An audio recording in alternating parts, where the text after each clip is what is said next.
like to welcome everybody out to the Planning and Zoning Commission meeting for August 2nd. We're going to start the meeting off with the Pledge of Allegiance. I've asked Commissioner Ernst to lead us in that. Joseph? Please say the pledge with me. I pledge allegiance to the flag of the United States of America and to the republic for which it stands, one nation, under God, indivisible, with liberty and justice for all. Thank you, Joseph. Our first item of business is the approval of the minutes. If anybody has read through those, I'd entertain a motion. I move we approve the minutes from July 5th.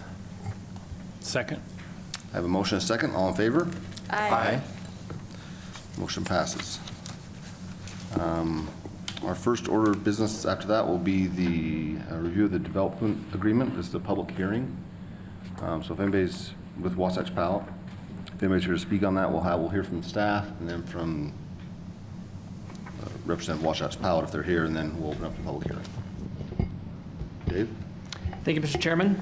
I don't have a lot to say on this one. Our legal department has worked with the applicant, and I think our administration as well, to prepare this tool, which, as I understand it, Utah Code now expressly allows for as a way for ultimately our legislative body, the City Council, to approve a development with deviations from underlying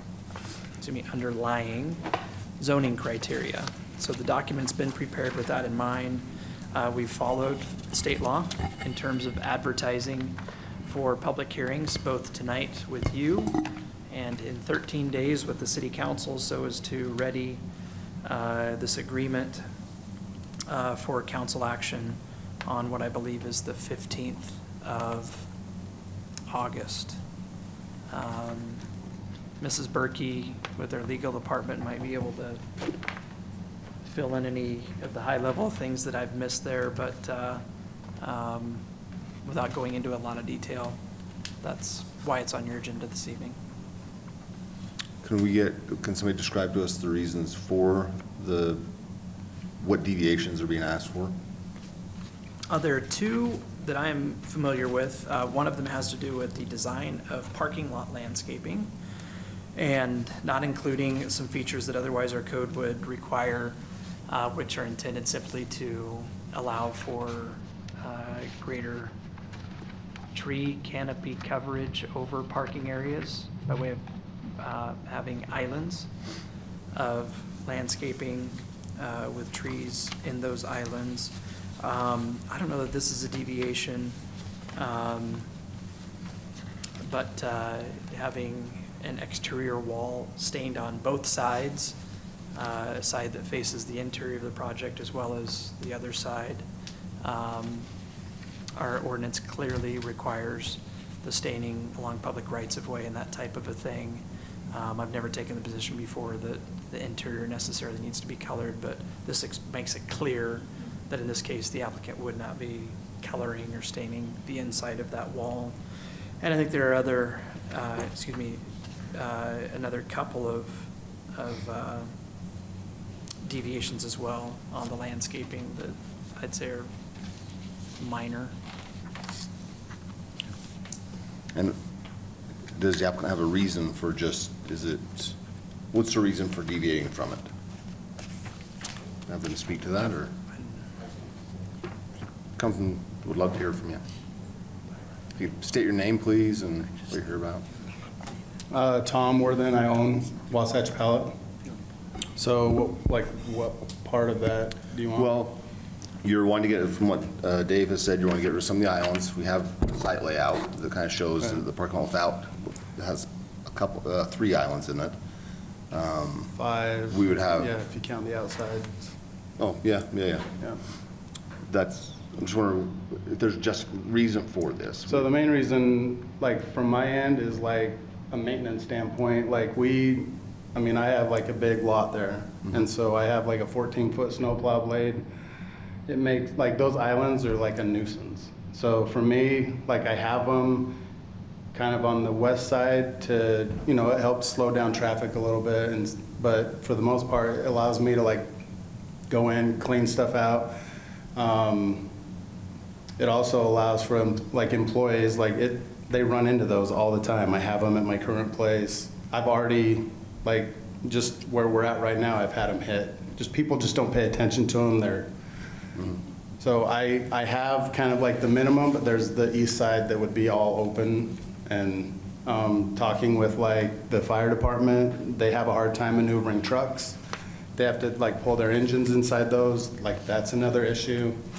So I think it's a more of a safety from my end, like safety and maintenance. So And in this parking lot, it will be employees, you don't have, you I often don't have walk in customers. traffic. I'm not a retail Yeah. location. I'm zoned like medium industrial. I'm in the industrial park. Like I don't, like I mean, it really is for my employees and that's it. I don't get walk-in traffic. What's the size of the project, acreage? 18 acres developed. Thank you. Yeah. Any other questions for? Thanks, Tom. Yep. Does anyone have any questions for applicant or staff before we open up to a public hearing? Follow-up for Dave. You said other minor landscaping changes. What are the other minor landscaping changes? Do you know? So we know the absence of landscape islands and trees in the landscape islands throughout the parking lot. We know the exterior stain only on the masonry wall, and then you said other minor landscaping changes. Is that a decrease in landscaping setbacks? Is it, what is it? Less plant material than what our code otherwise would require. That's it, less bushes, Yeah, I'd say that. but same amount of trees, sounds like? Or maybe even a little less trees? Yeah. We haven't, Minor. I think, done a full count on that, but I do believe it's fewer trees and less shrubs. Okay. Yes. My question is, what impact will this change be to the neighbors, the neighboring? And why, and if we require this from other companies that are this same zoning and same kind of business and stuff, why would we make the exception for Wasatch Pallet? Yeah, I think those are some of the questions that the Planning Commission probably should consider, by way of making a recommendation on this tonight. I've spoke with one neighbor that reached out as part of this process, and preparing for a public hearing, we're required to send notices to people. I mentioned this earlier, that my comment to them about what impact this might have on them as a neighbor, honestly, I think for them it's probably negligible, that they'll have a hard time really noticing the difference. But as a general rule, without a doubt, we do not like treating Party A differently than Party B. That is something that causes staff a lot of concern. In this particular case, myself and I think the Development Review Committee, who recommended that this be approved, we simply trust our administration, our legal department, ultimately the city council, to act in the best interest of the city. And that's where we are in terms of, maybe trying to predict how this fits in with our effort to, provide due process and equal protection and the different things that we do work to provide as we administer regulations uniformly. Byron, can you pull up the property on a zoning map? That might The help. site's zoned industrial 2, Right. And then just to incidentally. see the neighboring The site zoning. plan, my feel on the site plan, where Shauna's first comment was, the property is surrounded by trees and the fence. So from a neighbor looking in, it's pretty well screened. Right, yeah, that's what my thought was, I guess my other question is about the fence are you, when you stain a concrete fence, wall, barrier like that, is that sealing it, is it keeping it from wear and tear, or is it just only how it looks, only cosmetic? I understand it's easier to deal with graffiti if the particular product that we've required people to use Mhm. is used, which does, among other things, seal the concrete. But it's aesthetic. I mean, it's to try to achieve a certain look.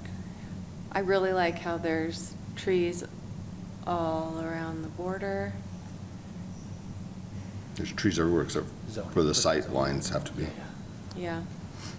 After hearing the applicant, and looking at the plan again, I do see the wisdom in some of the things that he says in that these planters now provide obstacles rather than much else.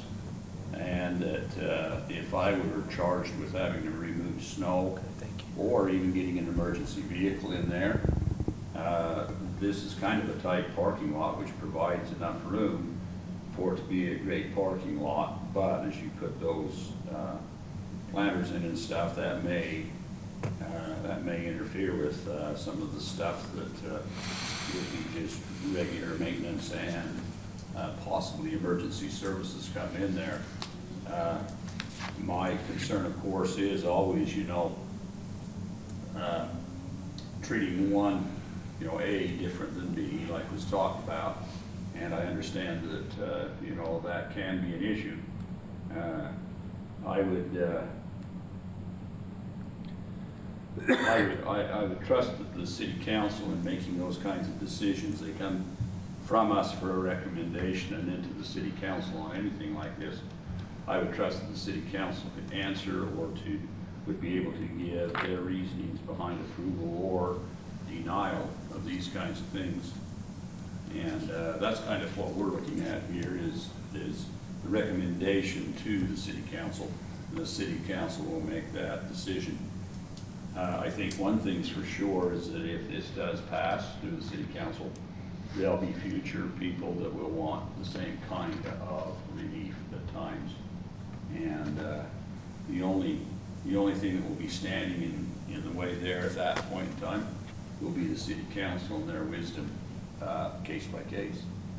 So I don't know that I have any wisdom other than that, other than You're full of wisdom, John. yeah, I'm just full of wisdom and other things sometimes. That's it. We'll open up to a public hearing. If anybody has any topics they'd like to discuss on this, we'd welcome you to come up to the podium. Seeing none, we'll close public hearing. Any more discussion we need to have? Do we want to? I'm ready to make a motion, sir.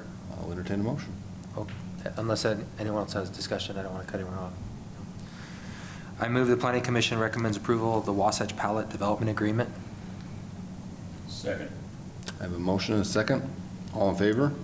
Aye. Any opposed? Motion passes. Or it will be moved to the council for their, our recommendation passes, will move to the council for their review. I've lost my agenda. There it is. The next portion of business will be Title 15 amendment. This is also a public hearing. Yes, a little bit. Byron and I might tag team this one. Boy, once again, not entirely in the weeds on this and as familiar with the details as maybe somebody on staff should be. For tonight, simply put, we have a mechanism that allows developers that install infrastructure that eventually helps support the development of other properties in an area to recoup some of the expenses that they make by way of, we use the phrase pioneering, delivering utilities and facilities to an area to start with. The language included in this proposed addition to Title 15 would clarify how that process works and different things related to that to make it more clear, I think to make some things more enforceable as well, in an effort to make things as fair as we possibly can. That's really what this is about. without this type of a mechanism in place, one thing that frankly we saw decades ago before this became fairly common practice in our part of the world, it wasn't uncommon at all for a lot of folks to be able to piggyback on other folks' efforts without having to pay some proportionate or fair part of the expenses involved in ultimately facilitating development. But again, that's probably the best explanation that I can give of this proposal, by way of it being an effort to further clarify and define how this program works for Spanish Fork. My suggestion, if you want to do a deeper dive on this, would be to continue it, and we can have our staff that are the reason why this is on your agenda with us next week, unless Byron, you want to take, I said next week, your next meeting. Next month. More specifically, what this change to Title 15 talks about is requiring more of a notice of intent for developers to fill out a notice of intent when they, prior to development, but when they are intending to do a pioneering agreement with their development. We have a lot of developments where properties close by are building or developing at the same time, so this kind of just helps someone else know if they start at the same time that someone's intending to do a pioneering agreement when they finish. So we just want to make it more clear that a notice of intent to do a pioneering agreement is required, and the developer needs to do that, so up front before they start construction. So it will help afterwards when they actually file for the pioneering agreement. Surrounding properties will already be aware and noticed of that. So Are they still able to do the pioneering agreement if they fail to fill out the notice of pioneering agreement prior to start of construction? it's a good question. The language does not say that, no. I thought the language said It also something doesn't like. specifically preclude it either, which is why I'm Yeah, asking. I think the intent was, and maybe we need to go back and clarify some of the language, but the intent is, yeah, if you don't do the notice of intent, then you wouldn't be able to, after the fact, apply for a pioneering agreement. This also talks about how it needs to be recorded. So Public Works Director would sign it and record it, so. Yeah, I read it all. The language is good in there, Yeah. I thought. Someone else had a question? My other question, one thing that I was reading through, I just wasn't sure when it was saying something about, I wish I had that right here, but pioneering, like giving notice that I'm for pioneering intent after it's finished. So you usually file for the pioneering thing after your development is finished? Yeah. That's the only way you know the costs too. at that Yeah. point. Oh, gotcha. We So, do an un- actual cost. Until then, you wouldn't really necessarily be able to record the pro rata share of property owners' obligations until you know the costs. And so you were asking about saying intent to file for it before, at the beginning, Joseph? That's what this ordinance would require, a notice of intent to enter into a pioneering agreement. I'm in favor of notice, not that Yeah. you need my opinion, but I'm in favor of notice in general because it just puts landowners on, the sooner you put them on notice, I think the more fair you're being to other landowners, that there could be costs associated with it. But I also don't want to necessarily penalize a landowner who's not familiar with our new process and no one tells them, and then, you didn't file the notice of pioneering in time and you can't do it anymore. I don't want that either, so, I don't know. That makes sense. That's my question. And as we read it and understand it, we don't think that filing this notice of intent is requisite to somebody being able to still request that a pioneering agreement be entered into by the city and notice provided of that at the end. This is really intended to provide an opportunity for people that might be doing due diligence on a property before they make an investment in a purchase, to understand what all of the potential expenses are, because there is a lag from when a developer conceivably starts down the path of installing infrastructure and different things like that, to when ultimately everything gets buttoned up and that agreement's entered into by the city, and at that point is made available to the world through the county recorder's office for people to be made aware of. That could be a year, so. Could be That's more. what I thought I Or read. more, It's certainly, more yeah. notice, this changes, is more notice for people that are gonna be coming in and having to pay.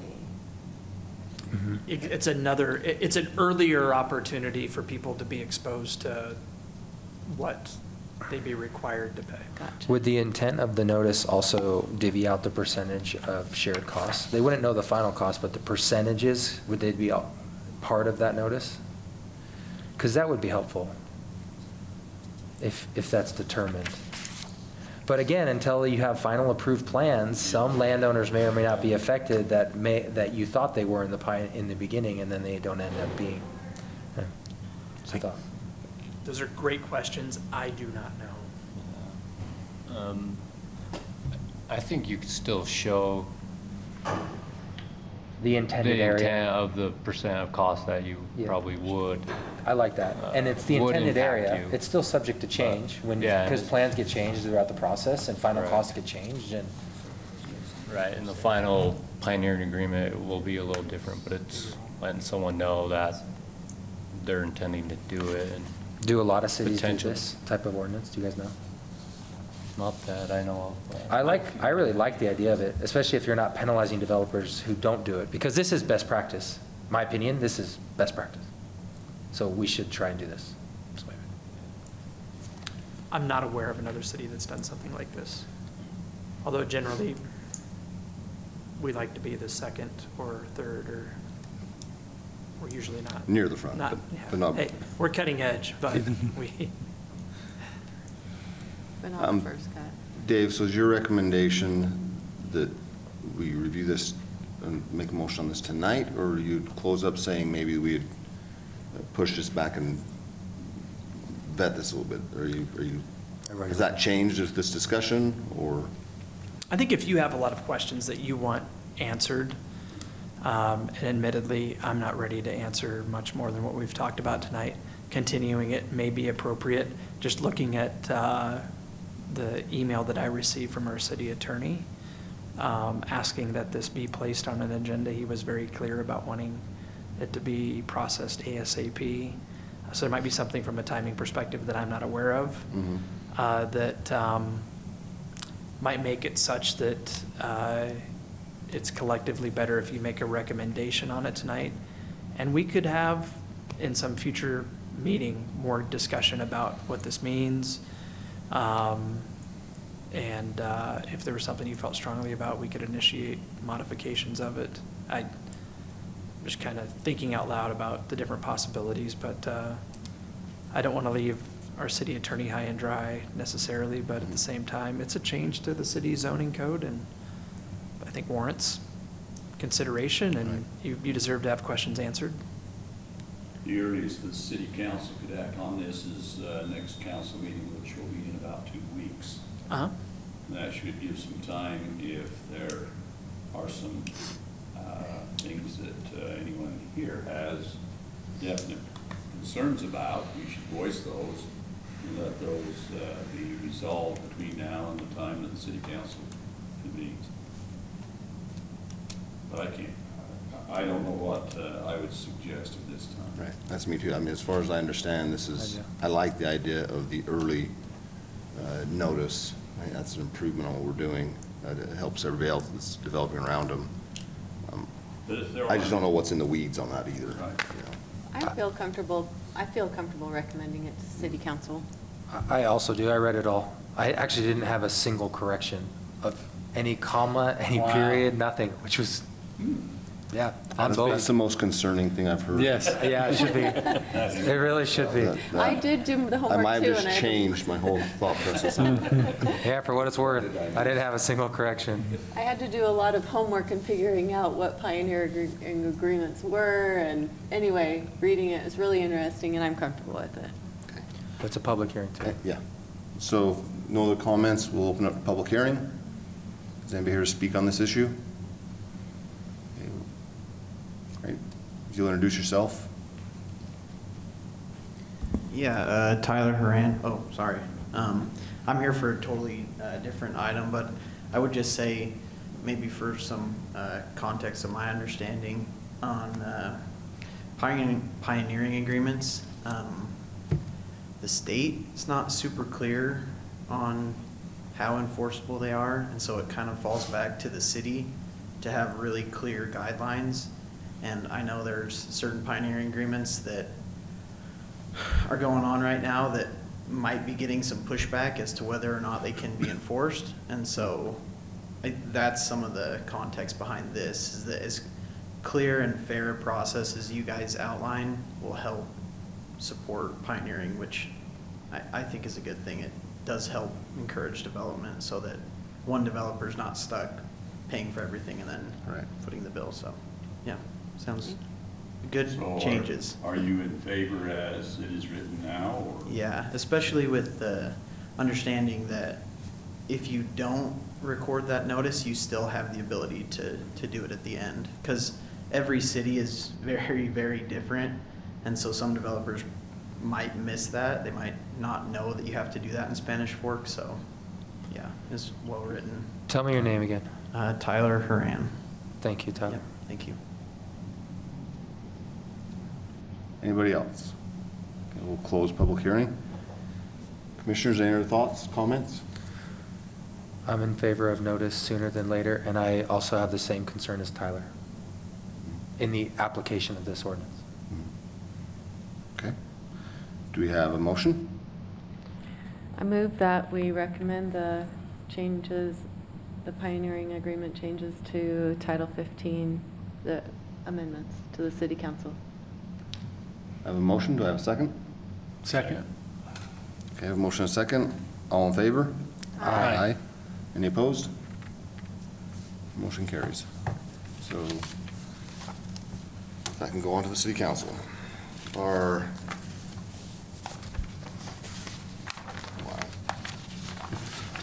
next item of business is the Trinity Thompson Thrift Residential, Canyon Creek Parkway. This is just a review of the concept. Yeah, the last two items on your agenda, both concept reviews. I'm not going to give myself a chance to butcher these next couple. I'm going to turn them over to the applicants here pretty quick, but just by way of, maybe you don't need a reminder, but for the benefit of some of the folks that are here with us tonight, the concept review, we've kind of been through it. Development Review Committee had some good discussions there. In the past, we've been able to gain some very valuable insight from these folks, and please don't hesitate to ask whatever questions you have. You guys are generally pretty engaged as well. As staff, we're really looking forward to getting your thoughts and feedback on these next couple of projects. And with that, just maybe one or two things by way of context for this first site that we have a proposal on that we've been discussing now for a few months. We have Joe Ryan, Jessica Tuttle, and a gentleman, Reeves Engineering, is that right? Yes, Jeremy Draper, that's right. Here to speak about this development. You have seen a concept plan for this site before. It was a different applicant, different design, and frankly, I think I'm just going to turn it over right there. This is the latest and greatest that we've received, I think. To advance slides, just say, hey, Byron, next, something like that, and we'll let her rip that way. That's where we're at. Before we get started, I want to make sure that, this is a concept review. I want to be sensitive to the commission's time. I don't want to be succinct in your comments, and we don't want to get into debates on things tonight. We're just here to review what our opinion is on your comments. So we've had some of these that go on for, because an applicant wants to make some point, so they drive it on for over the time limit. It really doesn't go well for them, so. Agreed. Good evening, Chair and Commissioners and representatives of the city. My name is Joe Ryan. I'm the Vice President of Development in the Western region of the United States for Thompson Thrift. Thompson Thrift is headquartered in Indianapolis. With me is the Senior VP of Development for the West, Jessica Tuttle. To repeat, we have Jeremy Draper, our civil engineer with Reeve and Associates, and then also Brad Boardman, affiliated with the Acelia, who is the ownership of the property that we're purchasing. So, and I do not waste time, so I will go through this very quickly. So, thank you, Brendan. You know, you can pretty much just go. Oh my gosh, it's going too fast. Byron, you're doing it. Okay, you went too fast. Okay. All right, so Thompson Thrift started in the late 80s. Two best friends putting themselves through college started doing construction, and they grew this company to what it is today. They started doing multifamily residential in 2008, and they started in Terre Haute, Indiana. We now have headquarters in Indianapolis. We share the Salesforce Tower, so it's a really great location. Indianapolis is a great little city. I'm personally in Phoenix. We have an office in Denver and one in Houston. So since we started doing multifamily in 2008, we've developed, we do construction, we do entitlements, we do community management. So once the project is completed, Thompson Thrift takes over ownership and management of the community. So it's not like we build and then sell it. So we've built 74 communities in the last 15 years in 21 different states. So we have a lot of experience, and when you get to the map, you'll see that we are gradually working towards the west. Okay, let's go here. So our mission statement is to positively impact our team members and the communities we serve. So every community that we go into, we build a relationship with a nonprofit. And so when we launch a new community, we do some sort of a donation, and then we have community events throughout the year. We call it TT Serve, where we go out in the community and we serve the communities in which we live. So why Spanish Fork? So this is the first location that we're looking to develop in the state of Utah, and there's a reason for that. It's the jobs, it's the people that are moving in here, it's the need for additional housing. It's a hot job market. It's part of the Provo MSA, large employers in the area, and it's pro-business and healthy living, and we've just fallen in love with it since we've been coming out here to check it out. So again, it checks all the boxes. So we have site criteria when we go into a community. Our CEO and our leadership are always asking us, does it check all the boxes? And so definitely Spanish Fork does. We like the high traffic, the visibility, proximity to good jobs, good schools, high-end retail, the synergy of walkability where our residents can easily get the retail services that they're looking for, and being in an affluent suburban neighborhood. Thompson Thrift, we continually win all kinds of awards. This is only one of them, but this is an online survey that our residents take annually, and we consistently are in the top 1%, considered an elite status. So we, again, as we manage and operate our communities, we're very much concerned with the resident experience, making sure that it is that it meets and exceeds all the expectation, because obviously our intent is to keep the renewals, right? Keep the tenants there and keep them happy. And so we have a really, really high retainage of our residents. And then these next ones you can kind of just flip through kind of slowly if you want to. This just shows you some of our most recent communities. 4 of the most recent fitness centers. Every community has a 24/7 community fitness center.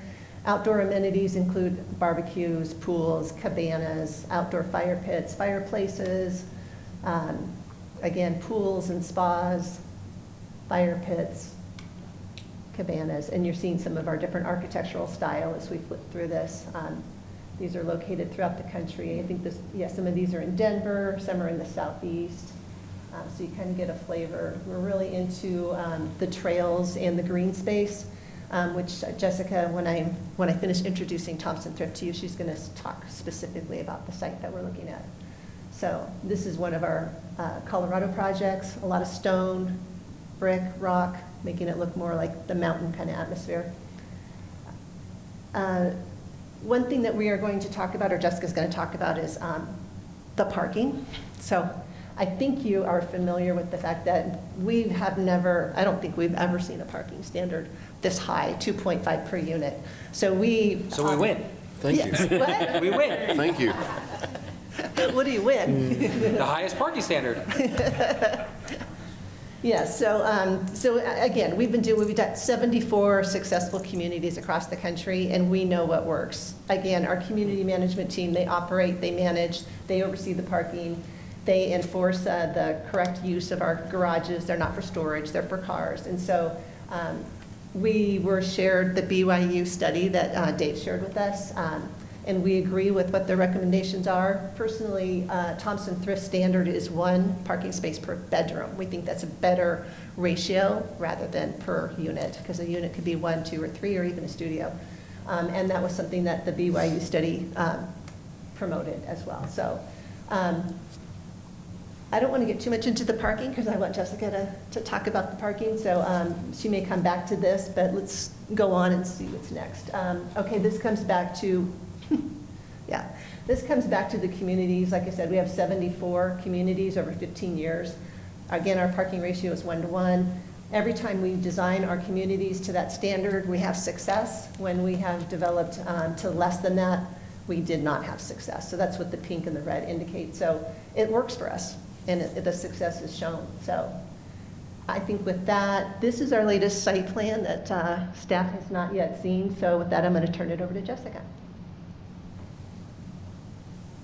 Thanks, Joe, and good evening.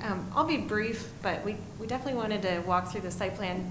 Dave Anderson, your planner, really great planner, right? And the first site plan that we brought to the table was a standard multifamily site plan. He really encouraged us to go get creative, find a land planner. And so this is the first iteration of a site plan that meets the R4 zoning code with only 2 exceptions, but really we tried to pay attention to the public road frontage and that requirement to have all of the buildings front public street. So you would have Canyon Creek Parkway frontage, and then you'd have 2 new public roads, both the north and the south, that would come through the property and then serve future development to the east.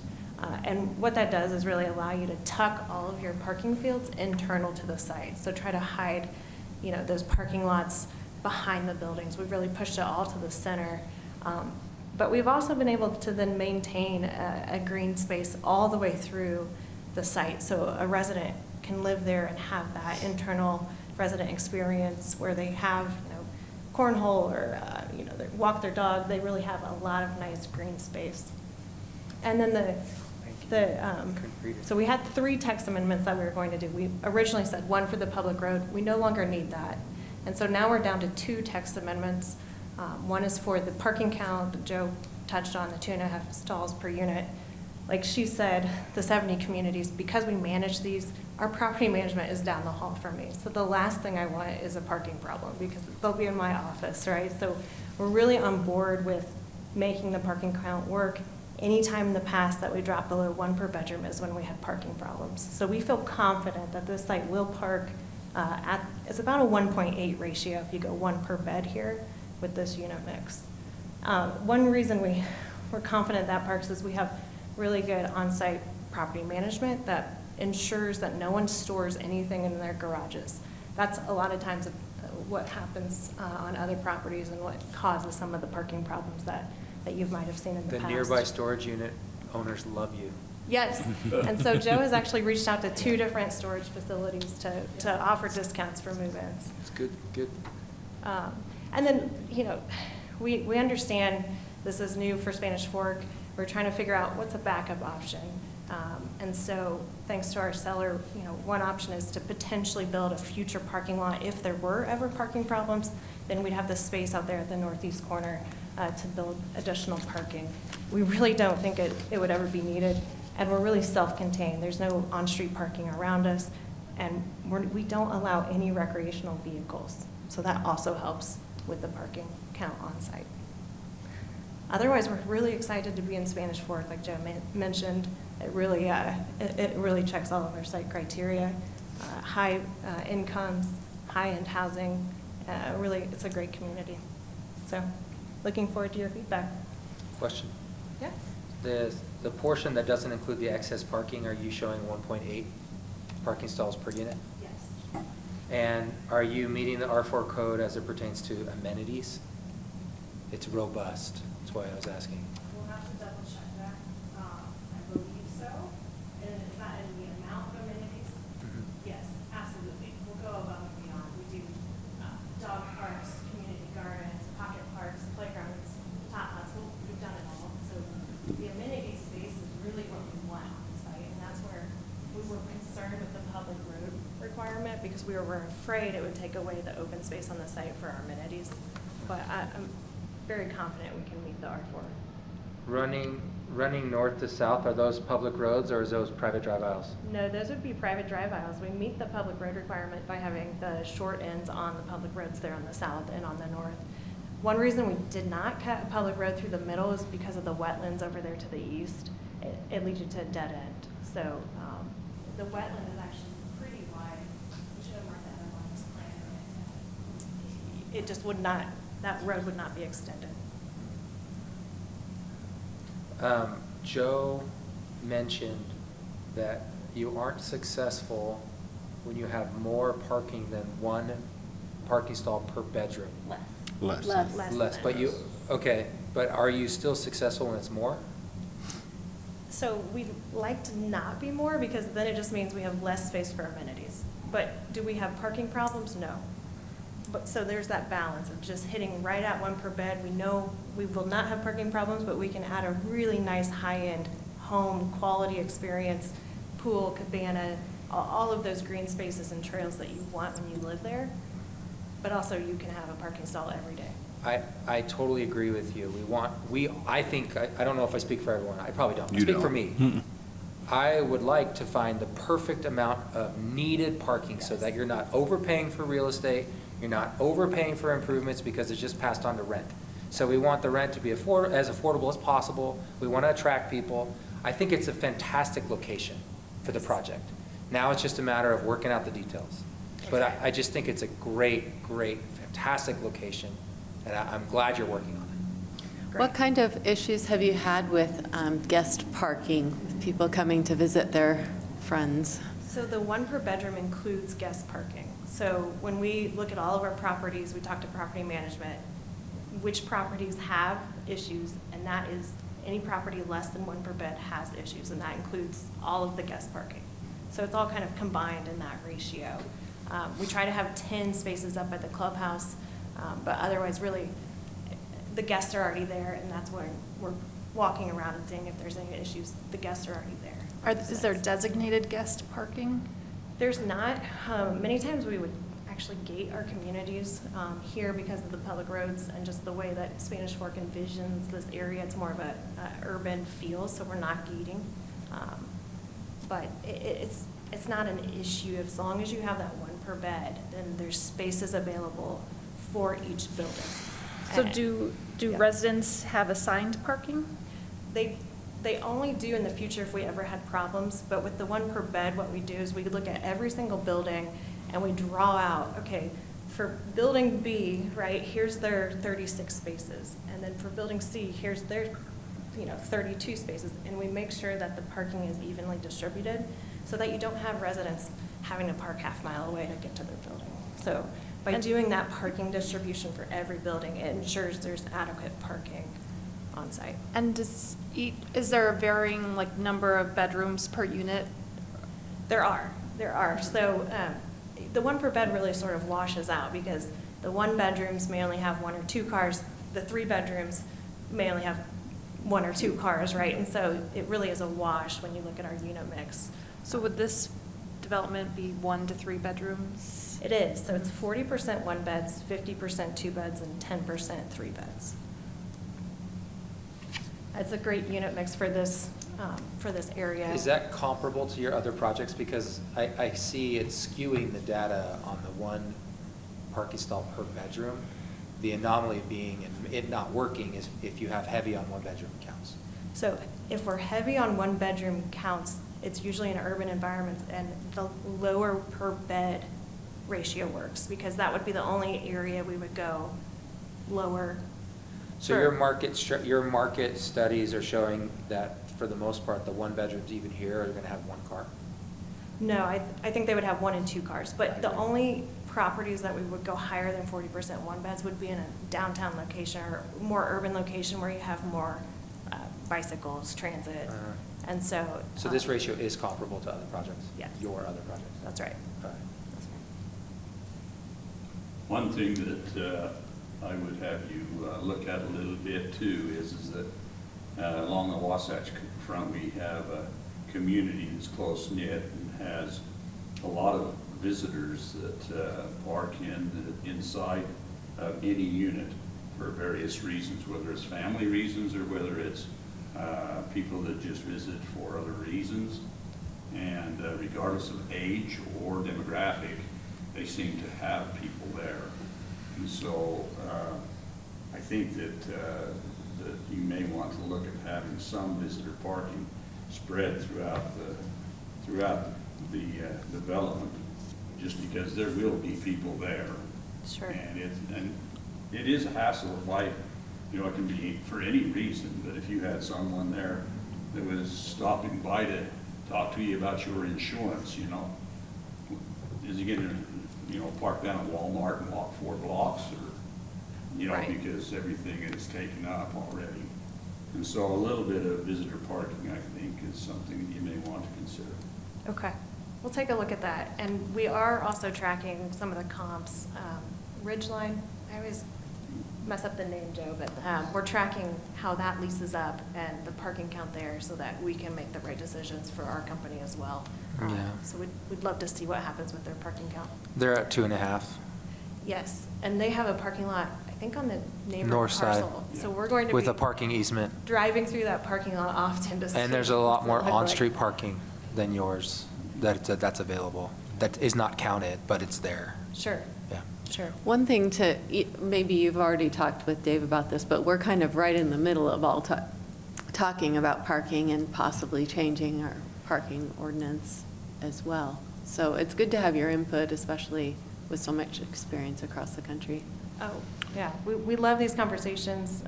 We have parking consultants, I would not want to be the one that speaks for everyone, but we could provide you a ton of data. So anything you're looking for, just let us know. BYU did that. A couple of them came back with a proposal for the same or more parking than we currently have, which I was surprised by, Huh. actually. A couple of the groups, there were 3 groups, I believe, that presented. Yeah. We Yeah. have received and had direction and admonishment from many developers on our parking count. I think we have spent months, if not years, reviewing that. We know what works for the community. My feedback, I know your feeling on it, my feedback would be if you're looking for design comments from us, is I would not be in favor of deviating from what we have at this time. So that's some feedback I'll give you, that I want to be clear and upfront with you on it. Sure. And- I was encouraged to see the additional lot. I had hoped that was going to be included in your proposal, and it may be, as you said, because that would help alleviate some of our concerns. And Commissioner Mendenhall's comments about having some visitors parking spread throughout. That is, we have seen that over and over again in developments throughout the city and other cities, actually, in the neighborhood, that it's been a concern. Sure. No, I appreciate your comments. I think what we're proposing is we build the 1.8 with get the it. community, and then if there are problems, we would track it with the city within that first year. That is so subjective. It's just, it's a terrible position to put the Yeah. city in, just FYI, as far as if there are parking problems, it's not a great position for us. I think she means if we in the city council have a problem with their proposal. Is that right? That's not what she means. That's not what I was Oh, hearing. no. No, I think we No. would track it, and once every resident's moved in, once you can, see over the next 6 months after we're stabilized, if there's parking spilling out beyond the limits, right? Then we would have parking easements and construction easements in place, and we would go build that lot. And so then you would get the 2.5 stall per unit ratio and meet the code. But otherwise, why build the pavement if it's not needed, right? And why have the Because we stormwater think it's runoff? needed. Right. It is in. So my comment's similar to, I'll just piggyback on Todd's, because mine's similar. I would have said next steps would be, please bring me a site plan that complies with the R4 zone, and let's take a look at that. That would have been my comment. Sure. And I guess that's really this plan. It's tough to squeeze in more parking on this parcel, right? And so that's really going to be this plan with those 200 stalls. You can squeeze more parking, you're just going to lose all your open space on the site. Unless you took out 1 or 2 buildings. Yeah, And then the other. And you might be under amenitied too, so Yeah. What about I'm just garages? wondering. Do we comply, staff, do we comply with the amount of garages we require for R4? 0.6, So so they would that's- need more garages. Yeah. Right. That's what I the was second thinking. text amendment is we typically build 30% garages. And that's for this product type, has first floor private yards. And so our residents love having a private yard, love that outdoor space. If you do an attached garage, it's all pavement, right? And so they prefer a detached garage. And then we have residents that would prefer to pay up for the yard space rather than pay for a garage. And so the proposal is 40% garages because if you have parking concerns, the higher the garage percent, then you're only removing the stalls on the site. The parking garage is larger than the stalls that you could fit in that same space. And so by going to 40% parking garages, you're actually going to have more spaces and more stalls and more guest parking within your property. And we know that we can lease that 30%. So you may have 5 to 10% vacancy on the garage, but at least you have more than what we would typically build and typically be able to lease up. Are you 4-story buildings or 3? 3-story. So you could go higher, You can go. and you can get more space. You can go 4 stories. Yeah, you can go higher, but that's increased cost of construction with our 4-story. And so then it doesn't work with the rents here. We'd have to increase the rent, and then I think we'd be pricing ourselves out of the market. I think Ridgeline's 4 stories, I think. Yeah. Some more. Yeah, you can keep tracking that. They're all 4 stories over. It is Ridgeline. good. Yeah.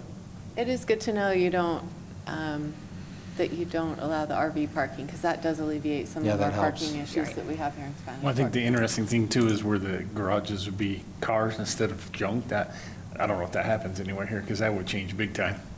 Wouldn't work at my house, but yeah. Right. Yeah, you have to know that especially in this community, we love our big trucks. Not just pickups, but big pickups. And so regardless of age demographic or anything else, or bedrooms, it seems like every family, their second vehicle likes to be a big pickup.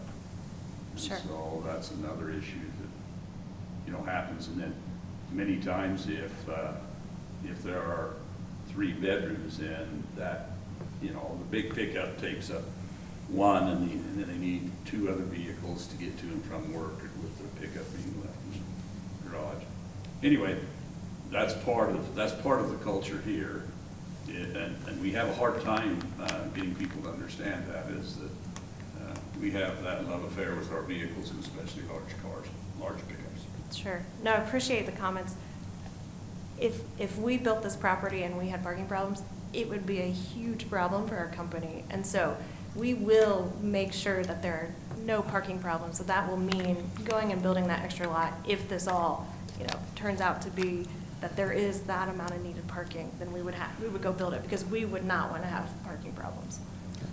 That's all well and good, but I just want to make sure you understand that if it's not the parking count, my opinion, I'm one of 6, would be no. So I'd look at a design change to incorporate those parking stalls in it. And that would be, because this is 2.5 stalls per unit. This No, plan. I'm saying, yeah, but you had said Inside that building wasn't day part of one. that. So I would look at Yeah. incorporating that into it with the design you came before us with it. So it was part of that development.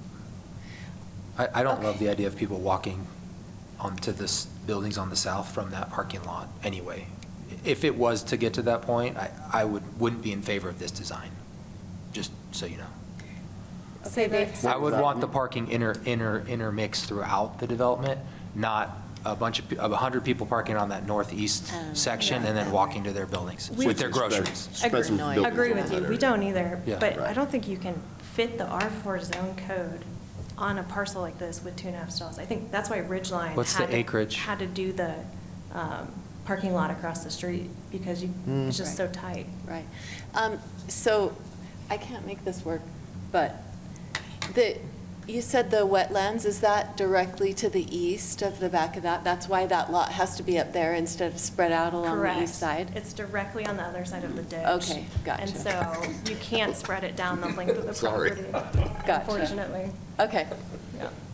Could you flip up to, should I flip you to a different photo? You're such a good sport, by the way, and I really hope No, you guys this is- keep, I this hope, is I great really do hope conversation. you stay at it, because again, I think it's a fantastic product for this location. Yes. I just am less lenient to deviate from the R4 maybe than you were hoping, but Yeah. that's where I'm at. And I guess we picture a city agreement, right? So something in writing that you can come and force us to build that parking lot. So we would not deviate, really, right? We were only just saying, let's look at this It's a smart thing. as it's leased up. I also- Just to encourage less stormwater runoff, like the beautiful views, if you stand out there and you're looking out and all you see is pavement, right? It's really too bad for the residents that are living there. But- I also, I wonder what I was going to say. I bet it was good. It was gonna be great. Really good. Oh, okay, I have two things, actually. One is that, I wish I had a pointer, so you have a public street on the north and on the south. Is there a way to turn those buildings so that those are also frontage, just like these are frontage? Do you know what I'm saying here? I do. We looked at that. You lose, oh, thank you. You lose your, See? I'm not the only one. oh my goodness, I don't know. It just doesn't fit in the space, right? Okay. Well, you can do it, but what we're trying to create. Oh, you know what, Joe? I think it's the front photo, isn't it? Let me go back. Yes, so we're trying to create the green space. And I really see. This. Right. Oh, Oh, you can't passed do it. Whoa, I just think they go 4-story. okay. I think you need to go 4-story, and you can keep your open space. Unfortunately, the cost of the 4-story with the land price, with taxes, with the rents, you really get a much more affordable product type if you go 3-story. And that affordability is a problem here. Your medium home price is $465,000. And so if you go 3-story, you're around $1,500 less a month for that payment. And so you really provide a diversified product type here in Spanish Fork that's going to be extremely popular. Quantify the difference in rent from a 3-story to a 4-story. 4-story, our hard cost goes up $20,000 a door. So to quantify that, I'd have to take a look at the pro forma. I can't do it here, but it would have to increase to make it work. And then I think that our company may not be able to honestly build it, because if you look at the comps around us, we wouldn't be able to feel comfortable coming here and saying, okay, we're going to get 300, 400 more a month at this location when they could go down the street. So I remember the second thing I was going to say. Yeah. I mean, I know that you have timelines and all of that kind of thing, but I personally am more for changing. I would lean more toward what your proposal is than my colleagues, but I feel like we've got to finish going through our process and make some real changes in our code instead of just making exceptions or Sure. amendments. I would feel much more comfortable finishing our process, getting our changes made, deciding what we want to do in Spanish Fork. Because I think one thing that one of the proposals we're looking at that we're not necessarily going to do is, if it's higher density, having something closer to lower parking counts. But obviously we have a lot of conversations still to do on that. But I feel like we're probably a lot closer to it than we were. So And you're so, wondering what their timeframe is? I guess, yeah. What I'm saying is don't give up Yeah. on us. Thank you. I No, mean, that was long, but. No, I anyway. appreciate it, and we heard that, and we understand, and I guess our thought is, let us ride along with you on that, right? Let us continue through our process and have a contingency plan, so we don't have to slow down and wait, right? And so if we move forward with a plan like this, we can put this into our 2024 equity raise. So we raise a fund every year. We'd have the equity sitting there ready to start construction next year. This would, right now, we're tracking July possibly may start, depending on how long the entitlement process takes. So if we could move forward on this plan knowing that we have the space to build those extra stalls and get to that 2.5 ratio, that's what we would propose, so that we can kind of work this out together, right, and have a city agreement that would require us to build the extra stalls. I have a question for the commissioners. If we asked her to show us a plan that was 2 instead of 1.8, what the parking would look like, come back and show us not all the way up to the 2.5, but a 2 per unit, what would you guys think about that? I'm trying to figure out why they can't show us one that complies with the R4. Well, it does. That would be my with the comment extra also. parking lot. So do we just say we gotta have an extra parking lot? You gotta. It doesn't actually, because they don't have enough garages either, Shauna. Right. Oh, And they may or may not have enough amenities. oh. There's a robust amenity requirement. They have the clubhouse and the pool. That's going to be part of it. There's a 2,000 square foot pavilion requirement. I mean, there's things that I don't see on there. Oh, There- pavilions we do at every property. We absolutely can hit this amenity requirement. We are above and beyond. I think you can, because I think you have enough open space, but when you comply with the parking requirement and the garage requirement and the amenity requirement, Difficult than that. you might find yourself needing to go 4 stories, but maybe not. It's your site plan, So not we- mine. Sure. I guess the only way to solve that with 3-story, right, to give you let us spend that money in the amenity space, right, in the resident experience versus just going 4-story for parking lots. That would be our ask, right? You can get the same feel, the same homes, the same. I'm not necessarily like Coming here to 4 live stories here. or bust. I Yeah. just want you to comply with the R4, and I want to see what it looks like. Yeah. That's all. Yeah, and so we would basically take this parking lot and lump it all through that green space, would be all parking, all the way down. It turns out to be all pavement. And so that's where, if it's not needed for our residents, we would propose. And then We'll build it if. And do you put needed. amenities up where you have the parking lot? Absolutely. Yes, we could connect it through here. We do fire pit locations. It would be a very nice, well-thought-out plan that we'd work through with Dave and staff and make sure that we get the quality that you're looking for.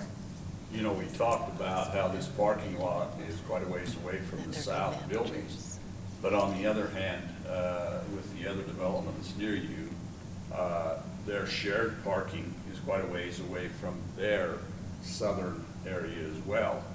And so if the majority of this parking was available to, say, the north end of this, and these guys didn't need it as much, you know, I mean, I think that you can work that out a little bit as we talk this through, that, you know, this may be a good alternative.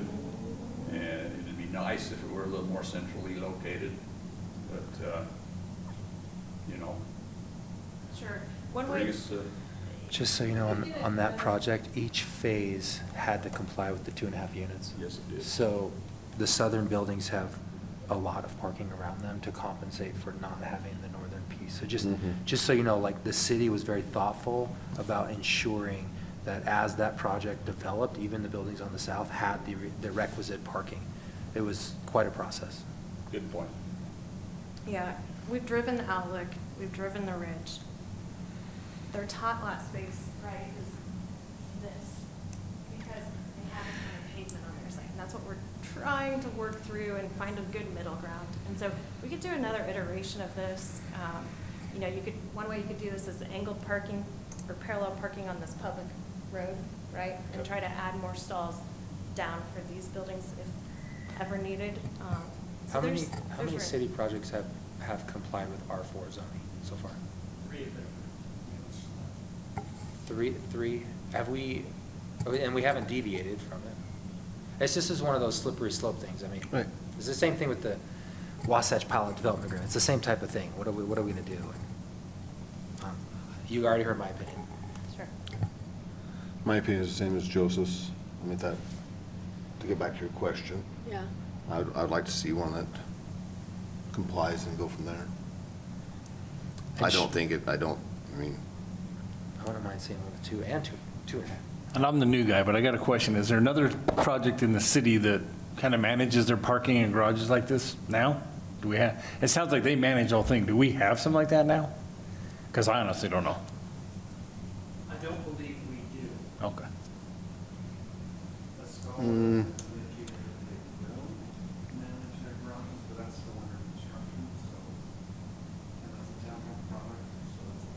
Different, okay. Is Outlook property managed in Springville? So that would be the most comparable product that's built and fully rented out that has a property management company. The R4 zone in Spanish Fork is actually very new. Right. The first R4 designation was Ridgeland, and it's not built yet. Oh. So that's part of the problem. So we don't know. Yeah. Yes, Okay. it's part of the problem. I do like the idea that you do manage and enforce your parking, something I wish Spanish Fork City would do a little more. Thank you. Will I didn't say that. Just strike that from the record. will the project be phased?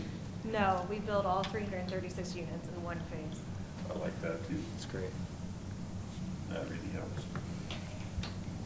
I wish Any we other could- comments? We could walk you through an example project. If you're ever in Denver, let us know. Let's go to so Colorado. you can see it. Yes, road trip. Road trip. Yes, please be in do. Colorado Please do. Tomorrow, go see it. No, I'm in Aspen tomorrow, Oh. not Denver. Appreciate your comments tonight, Ben. Oh, go ahead, Dave. Where in Denver is your project? So we have Fort Collins down to Colorado Springs, so Parker, Colorado, Colorado Springs. Fort Collins, the last approval on the property, the last entitlement was 1986. Multiple developers tried to develop there, couldn't meet their standards, couldn't meet their on-street parking, couldn't meet the public road cutting through the site, and we were able to get there. So we're very proud. It's under construction as of this past year. We're very proud of that Fort Collins project, and they have high standards. You have high standards. So you're going to get it. I know. You're going to meet it. I know, and it took a lot of conversation, because it's hard to show in these flat renderings what we're trying to do, so appreciate the comments tonight. Thank you. Thank you. Yeah, thank you. Appreciate you. Mr. Chair? Yes, Dave. Maybe just by way of kind of a report on some of the conversations we've been having as staff about a lot of the things that I think really you've talked a lot about, for example, parking. Right now, there is a reluctance on the part of staff collectively to bring forth a proposed parking amendment. I think that nonetheless is probably forthcoming fairly soon. The conversations that I've had with our city administration make me feel like if we're able to do some kind of analysis of the two projects, maybe even, that are under construction with the 2.5 spaces per unit requirement,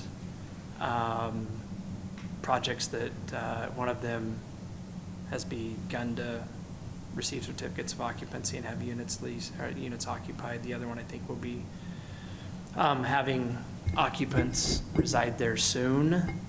But in each case, probably won't be fully occupied for a year, let's say, maybe even a little bit more than that.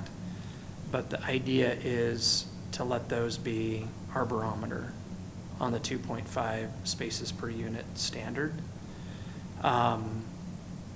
And again, I don't think staff's probably going to initiate a change to that requirement until we have them to use as some kind of a guide. And at the same time, we're talking with this group about this property. We're talking with another group about a property a few blocks to the west of us here. We've talked about some other properties in town as well where people would like to use the R4 zone where it's consistent with the general plan, and where I think this is a very appropriate kind of a use. I appreciate the proposal that these folks have brought forward with that parking area on the northeast corner as a way to provide the 2.5 spaces.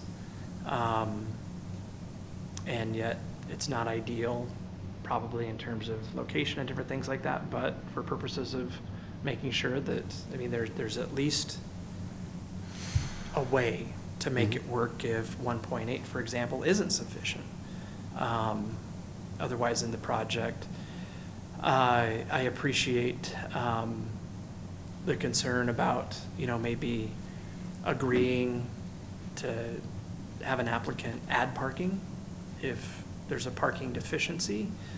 Sometimes that type of a conversation has really been hard to carry through to action after the fact. Not that it needs to be or that it would be, but I think that's something that's worth being sensitive to. We've also talked So, about. I don't think we were in agreement on that. I mean, I think I we were. didn't I hear, think we I didn't were- hear that you were, no, Yeah. but just to comment on that. Okay. He's Yes. agreeing with the idea that it's precarious Right. to enforce Could that. be, or at least for Okay. us historically, those types of things have not played Right. out well, but I yet conceivably see how it could work. To maybe bounce this off of you, we have talked with applicants about designing their projects such that maybe instead of being limited, I guess the number of buildings for this doesn't matter, let's say 10 buildings with a certain parking count, building a development so that buildings could be added, where it's an option to add parking or buildings, should you find that a lesser parking count is required, and maybe that becomes green space or amenity space, if it's not parking, buildings or something else. So almost going through the entitlement process with the Plan A and Plan B, which is maybe akin, I think, to what was proposed here, but with a little different perspective in mind. We've talked, in fact, with the folks that want to develop the sugar beet factory site about potentially thinking through that to see how that could work. There's another angle that I want to speak from, but if, for example, in the very near term, it's evident that there is excess parking provided, therefore, you'd perhaps allow for some additional development. I know that could complicate things to where it's not worth pursuing potentially for an applicant, but that's been discussed. Has also the idea that we get bombarded with literature and professional guidance from folks that say people will have fewer cars in the future. So when we're looking at areas that are being developed now with when they're fully developed, there will be thousands of units, and therefore potentially also thousands of excess parking spaces if indeed people are either using single occupant vehicles differently than they are today, whereas maybe they're not owned and somehow there's some other program whereby people get around, or as we'd anticipate in this area, transit service is going to improve, hopefully starting next April. There's simply over time, there's less demand for parking. I'm not trying to get out on the edge of, what's mainstream, but I think there's some merit to thinking through how to maybe allow for some evolution of development if indeed the space that cars require is reduced, so that we don't have just unused parking. It's been common with non-residential uses for retail sites, for example, to be modified to see, maybe the typical retail site model from the late 40s to the 90s with vast uninterrupted expanses of parking between anchor tenants and major thoroughfares, to where those parking areas are backfilled with different uses now, very commonly, out parcels, different things like that, to make use of space that might have been used on Black Friday, but otherwise, not ever parked on and the like. Again, not trying to get out there, abstract, weird, or anything like that, but we're talking about decisions that will have a very lasting effect, and I wonder if there's any value in thinking through some alternate scenarios for the future. I think this group has been thinking about that for at least 6 months now. We've been discussing the ins and outs of our parking requirements. As recently as today, we've been having those discussions. Ongoing, right? Yeah, it's Yeah. been constant.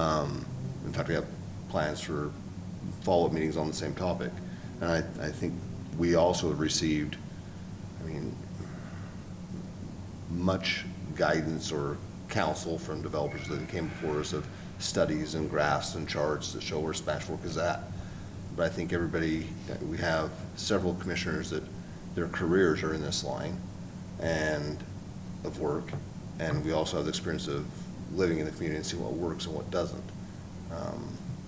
So I think everything you're saying is right. We need to consider that, but I just don't want to, I recognize the cost that goes into preparing these concept plans, and I want to make sure that I'm passing on my thoughts so they're getting a real feel for at least how I feel. I mean, you can tell that Sean has different opinions than I do, to one extent or another, but I don't want to lead anybody astray on that. But I think it is kind of bad for the applicant that we are right in the middle of that. We've been talking about it for months, and we're right in the middle of what we would recommend to the council, or what the staff may be coming a different direction with a different recommendation that will be coming to us or to the council. So, but until we have different, my feeling is comply with R4 or show me what it looks like, and then we can maybe talk about where we can pare it back from there if it doesn't make sense. Is there any opportunity to work with you on what could we do in these spaces that goes above and beyond R4? And by that I mean commission local artists to create really cool gathering spaces. I mean, some of these areas, when you walk them, they just feel so nice. It's a community, right? And that's what we're really trying to create all through that middle area. You walk out of your doorstep and you hear the trees blowing. There's landscaping professionally done. You don't see it in this rendering, right? This was done in a half a day to try to get you something to see where we're going, but. Which I think was a good step. Yeah. Because the one that was shared previously, Yes. I think this was a great step, and it was putting your best foot forward to have this for tonight. That was good. Right. And I know that, I love the idea of what you're saying, but I don't hate the idea of putting some of that parking down the middle, because I think that you can do that and still have landscaping and artistry, and then move some of your amenities up into that top, that northeast area. I know that that's not ideal, but it would come closer to meeting the R4 zone. Sure, and just. You could also just just- incorporate that area as something else, Oh, moving yeah. a building over there and still keeping your amenities the same. Oh, right. Did you hear what he said? I'm sure I they're mean, aware of that. Oh, they're aware, you're aware of all those things. Anyway. And this is off-site, right? So we're not under contract to purchase to the east. That is a construction and a parking easement, right? That would be for the property. So we wouldn't want residents, going onto our seller's retained property. That we want to keep for the highest and best use for the city and for our seller. So we can think through these comments and try to come back with a plan. So, Awesome. appreciate the time tonight. Thank you. Thank you. Yep, thank you.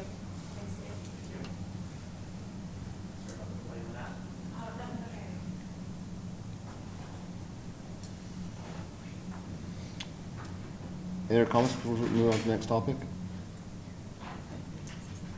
In that case, the next topic of conversation or come for the commission will be the Peterson concept design.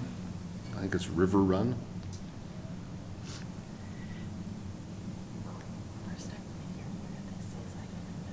Yeah.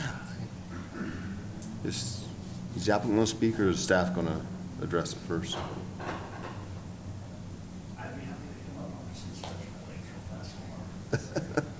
Is it possible to make it a little bit warmer in the room than it is? It is really cold. Hey, my water's still cold. Oh, okay. So last night, the council once again had issues with the heat being on. And it makes it really unpleasant. So Dave actually just leaned over to me and said, "This feels great." Oh, it's freezing compared to before. Hey, Brandon. remember to bring my the winter first coat thing next month. We need to remember is where this is. Yes, I was thinking that on the last presentation, we probably could have done a better job of kind of zooming out to the area and just making sure that everybody was thinking same location. So with that said, can we pull up the internal map or public map, Byron? To quote Shane, zoom in slowly. Yes, zoom in slowly. This one has come before you previously, not the updated concept, but I think it was in May, the buyers of River Run came before you and had some modifications to their townhome elevations, if that rings a bell. And at that time, they kind of threw out the idea of, hey, we're going to potentially purchase some additional property and would like to rework the north portion. So if you can think of where Annie's Acres is and River Run, so here's Annie's Acres. River Run, the early phases are here. And so the area we're looking at, if you zoom out just a little, Byron, the area we're looking at sits right here. So if you've been down here recently, we've got quite a bit of road work with the extension of Volunteer Drive that eventually will make its way over to River Bottoms Road. With River Run, there was a plan to bring the road up through here, and then in the future, there's another road connection that comes across here. And so we appreciate you guys giving them the time to come before you tonight. We did bounce this off the DRC this morning and gave the applicant a little bit of feedback, but we'd love to hear your input and feedback. In my opinion, one of the main things that they're looking for direction on from you as a body is if you're comfortable with the product type that they'd be bringing in with the expanded area. And so before it was all townhomes, and as you can see from this new rendering, there's still some predominance with the townhomes, but there's also stack flat that's being incorporated. So, 2 or 3 so as we're stories? seeing this, that's planned north, so that's oriented. Yes, Top planned is north. north. Okay. Yep, and so this is the rodeo arena here. Right. This is the future rodeo arena trailer parking and storage. And then this is the project as a whole. But let's go back to the first slide. I'd be happy to answer any questions you've got, or we can ask them during the conversation. Is the east side already developed on that site plan? No, nothing in this area is Then developed why is it yet. delineated with yellow? Because it's the part that's being adjusted? Yes. Okay. Because we already approved the thing. So it's in just for yellow. reference. So here's River Run, So and they that's need that area there. Okay. So they want to incorporate it too. There it is, approved residential. Got it. Yep. Okay, so let's go back to the first slide and we'll invite, we've got Tyler. What zone would it Valeri's- put them in at that density? R3. Is that compliant with the current zone? What's that? Does that comply with the current zoning of, is it currently R3? Yes, the project's currently, And the River Run stack is flats would still R3. comply with R3? Yep, and they're still looking at an R3 with a cap at 12 units to the acre. And the Peterson property is as well? Peterson property currently is zoned RR, Okay. and so the applicant's looking to purchase that. Mhm. So that site plan that they're presenting in the R3 zone is permitted? It's not an MPD? It would need to be an MPD to have the stack flats, to allow for the different product type. Great questions. So without further ado, I'll invite the applicant up, and I'd be happy to answer any questions that may arise. Old school laser? Love it. So Matt Loveland, I'm with White Horse Developers. Appreciate the time tonight. As Brandon mentioned, we own River Run as it's currently approved. Thank you. So, and I'm glad you asked about the delineation with yellow. So yellow is what's going to be built without an alternative, right? Because that's what the preliminary plan contemplated.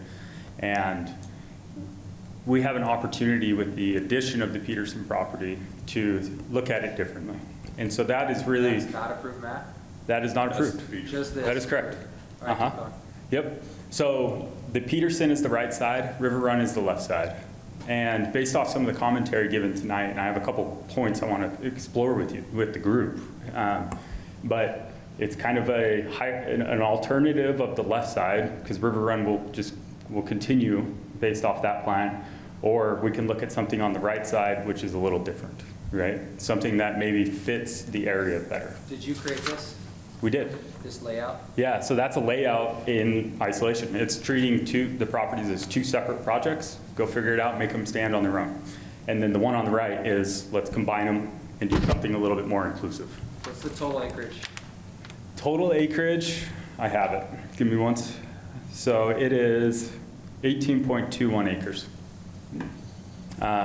And it's rough, it's about half, because Peterson's 11 acres. So the Peterson property being the right side is a little bit larger, but it's right there as well.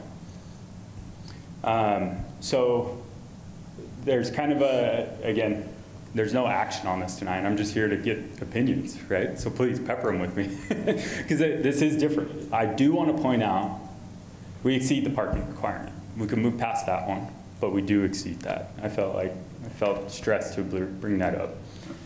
On the zoning, we are also underneath in this plan from the 12 units per acre. We're exceeding parking, we're not redlining total potential unit count. And this plan, I feel like, flows much better than having the linear, just north-south with the barrack styles, as I've heard them be called, off of that. It feels frankly more like a community than a project that was designed in isolation. And so that's part of the reason we're excited about it. Two things with this though. So, and I have 3 points to consider. So the first one being is, what do we do regarding access off the rodeo ground to volunteer? So there was some feedback in the DRC related to this, and we have concepts where there's a thoroughfare straight north-south. There's others where it kind of terminates into the residential portion, and there can be a hybrid of the two as well. Is the city requiring? Yeah, why are we doing that? I don't think the uses go very well together. Agreed 100%, which is why we are not in favor of the thoroughfare. If you go up to the side-by-side comparison, that's the thoroughfare or some variation of that. I don't think we want to have them connect, but Are they telling you you have to have access to the? we will need a second access somewhere, so for circulation, but whether that's off River Bottom, the North Road, like, I think there's some flexibility within that. But that's one of the big questions, right? Which is the fairgrounds trailer parking versus a residential, those are two different land uses. So what is going to be the relationship between them? That's one of the questions we need to answer. The second would be around the stacked flat. So we have pictures of that product. And again, we're under the 12 units per acre, so it's not a density topic. More so, is it the right thing for Spanish, and does this meet some of the needs and goals that the city has? And then the third would be overall feel of the community on the kind of A versus B scenario. Like, which one would you support, right? Because mainly it's purely just what direction do we go? I'm here to gather intel, and we'll come back with a full application that incorporates as much of the commentary as we can. I have two things right off the bat. Number Yes. one, I don't think there should be any access to the rodeo grounds from there Okay. at all. I think your second access ought to be over to River Bottoms or somewhere else, not the rodeo there. Number two is, you've got a whole lot of good parking there on the north and west side, but it'd be good if there was a way to distribute some of that parking over on the east and south side. Do you mind scrolling back to the overall concept? Thank you. Yeah, this one's perfect. Do you have the Peterson property under contract? Do you guys control that? We do. Do you own it, or is it under contract? It is under contract to purchase, pending how the conversation goes to move forward. So parking, one thing. Yeah, just redistribution. Absolutely, because that's one thing that we've talked about as well. Like over here somewhere, take some of this and give them some. So, a couple things, because I'm glad you bring this up. Full-length driveway, all of the townhomes have a 2-car garage, and then all of the stacked flats also have a 1-car garage per unit as well, in addition to the surface parking. We can definitely look at, are there ways to configure, take some stalls and move them over to distribute it a little bit? Absolutely. But keep in mind, at the same time, there's a lot of parking over here that you just can't see because it's not a stall, right? It's via driveway or the garage. So. But remember our conversation about guests. Yes. But that makes, your explanation Yes. makes more sense. Yep. But- So the stalls you're seeing in that area are essentially. They are the guest stalls. And actually, through our HOA, we will police that heavily. Like, no 24-hour parking, you can't sit there more than, we'll have some regulations to make sure that that is guest parking, not third car, hobby car parking. Right. So, but great point. So, I have a question for you as well, and that is will you phase this development? we will. How many phases do you expect to have before it's built out? It would likely be 2 development phases. So we are actively building plats B and C right here. And so we will have a need to continue the project forward. That, depending on what the new layout looks like, there's a chance it could be 3 phases, but it is likely 2 development phases, and it would be configured kind of in a north-south fashion. North-south, not east-west. TBD, right? Because the infrastructure is another wild card with all of this, with water and sewer and storm drain. So, but we would likely develop within this portion prior to moving fully over here. So, Okay, so the way I see it, you have your pool and facilities here. yes. This is also a green area. Uh-huh. It has a lot of your recreational stuff there, pickleball courts on this side. We've seen quite often that, the phases don't include those, so I'd encourage you to have one or the other, if not both, so that those amenities are available as soon as possible to the residents that are going to be there. I'm glad you brought that up. Let me Wouldn't we point out one require thing. that a certain amount of those be in phase 1? Sure. Yeah. Yeah. This pool, so again, there's an existing plan.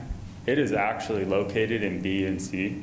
We want to move it and put it right here. So this will be, in the conversations we've had with staff, if we move forward down this path, that will be in the next development phase, no matter what. So there's not going to be carve-outs or anything, kind of like what you're alluding to, right? Yeah. That pool will be built with whatever builds first on the north side of Volunteer. First phase. Yes, that is correct.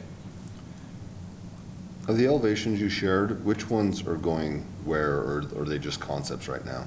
So if you can go to the 3rd page, who's navigating?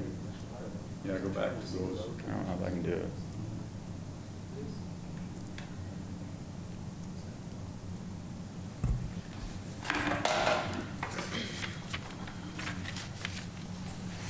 So I have the printout here. Right. This and this, these corners are the townhomes. And then these are the condominiums, the stacked flats. The stacked flats are on the east side predominantly, and then the townhomes are on the west side.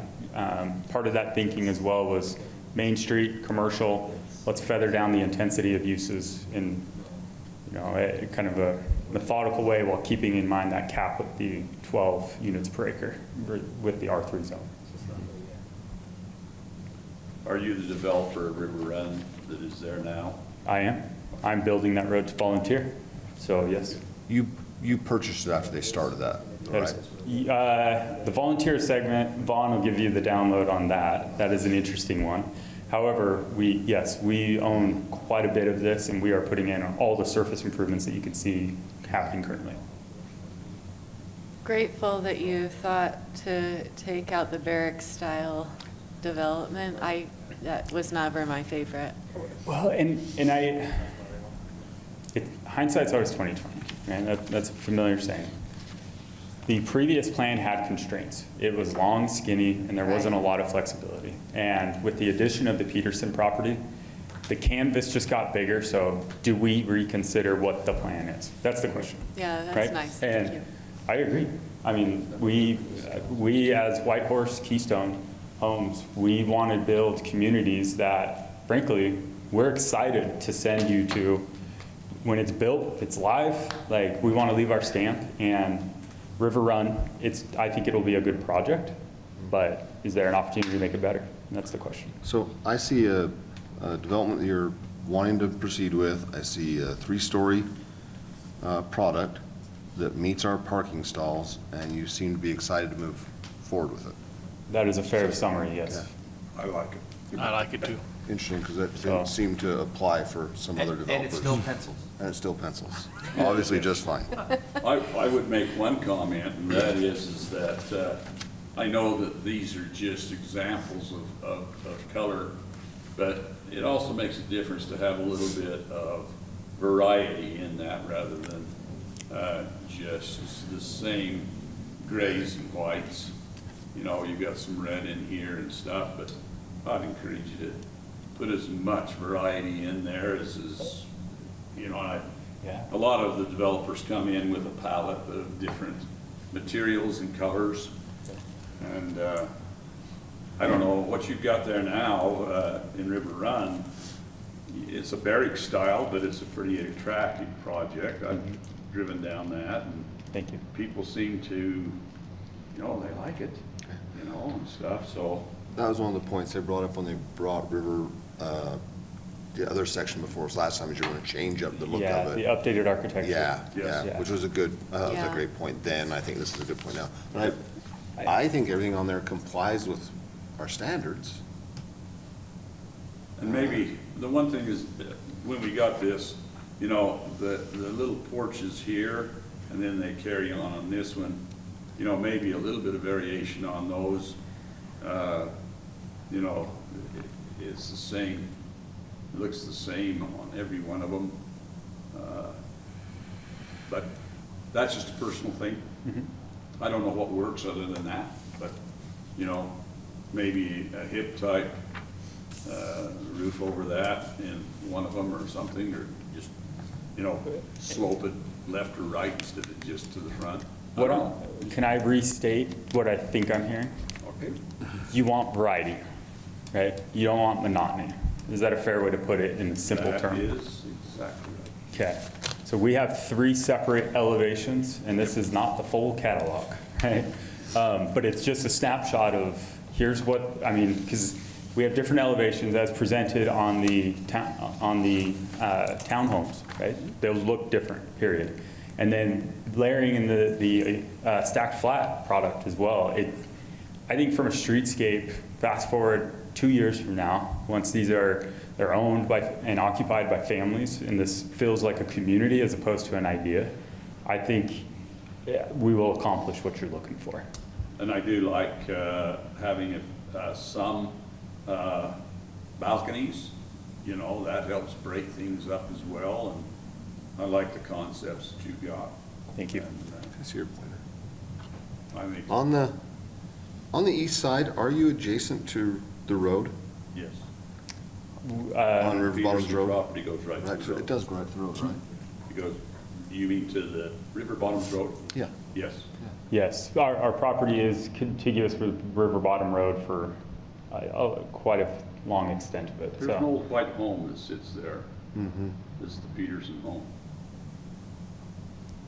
He passed away about a year ago. That's why they're selling now. They have a lot of offers. For staff, as we're talking, is there any glaring reason that we would have access to the parking lot, or that the parking lot would have access through this neighborhood? Just to clarify, it's not access to the parking lot, it's an east-west road at the north of the project. So the parking to the. it'll run like this. It will actually connect, the rodeo will be north of that. We're sensitive to the idea that was discussed previously with the DOC. Can you speak up a little bit? And does that road connect to River Bottoms Road? So it will go through. So I it feel will. totally good with it. Long term. Yeah, so that will come out like that, Yep. and then there's also volunteer. Hopefully. So Well, that's my at DRC, Chris Thompson, our Public Works Director, Yes. definitely made it clear that the city would do whatever they can, since get this is that city-owned, to help make this connection a reality, which would then hopefully deter people from going through the neighborhood. Other ideas that we talked about were curbs in the road, maybe even utilizing a roundabout, so then someone pulling a trailer wouldn't want to navigate that. There are some existing utilities based off of the previous River Run Road layout that would either need to be protected or relocated. And so there's a number of different things that were thrown out as options. That is a good option. We've seen those, the small little medians at the entrance to residential neighborhoods, if they're kind of new in Yeah. Spanish Fork. That actually is a pretty good option. Traffic calming. Yeah. And also trailer reducing. Deterrent. So it's I like how roundabouts reduce trailer traffic.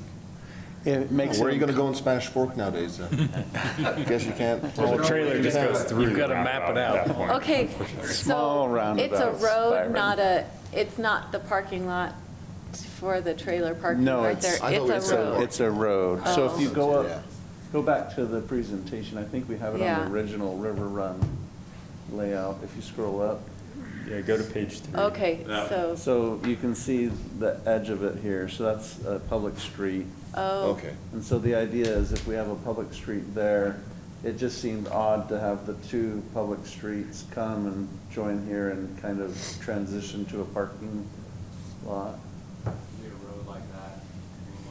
okay.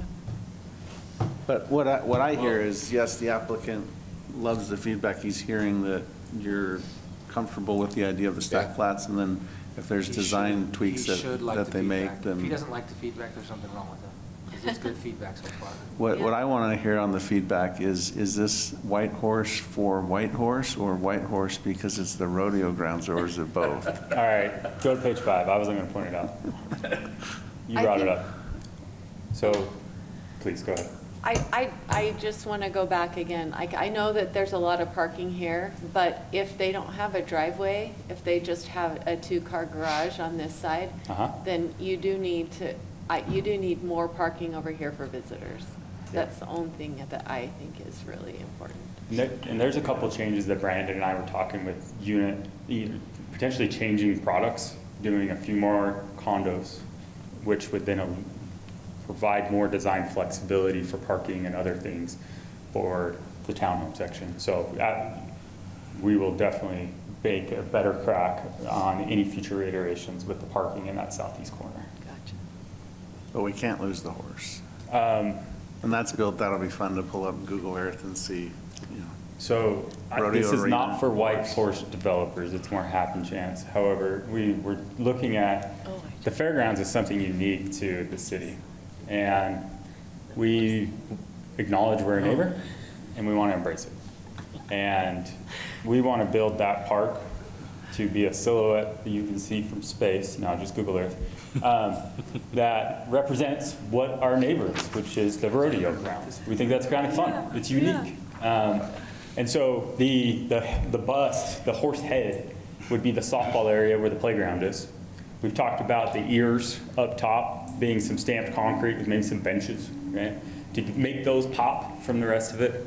And then the main, there's all sorts of cool things you could do. We hire very great landscape architects that are more creative than myself, but there's some applications that I've actually built elsewhere. This is in the state of Utah, where you can amenitize it, because these are just berms that have RCP pipes. As simple as that is, there's kids that crawl all over and they love it, right?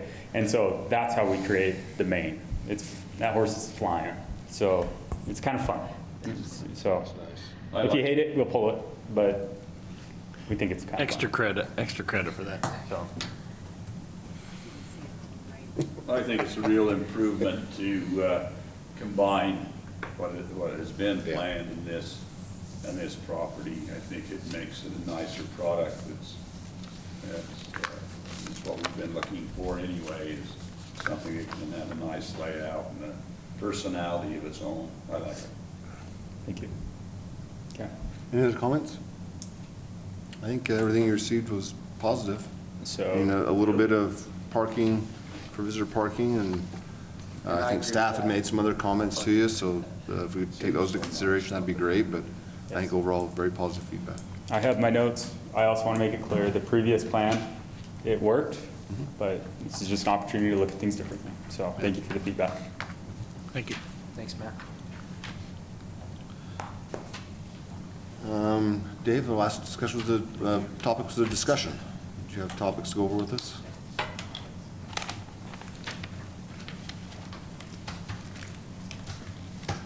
Boy, I feel like we as staff have shortchanged you if we don't have something that makes the meeting go until at least 8 o'clock.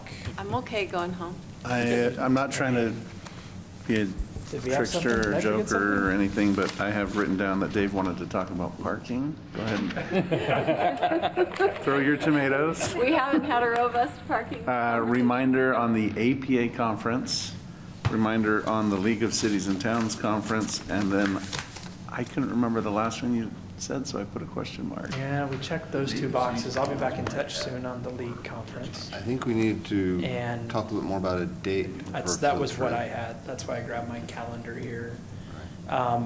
We tentatively had kind of the last week of August on our calendar, a Wednesday. We got a great response from you guys by way of dates that worked.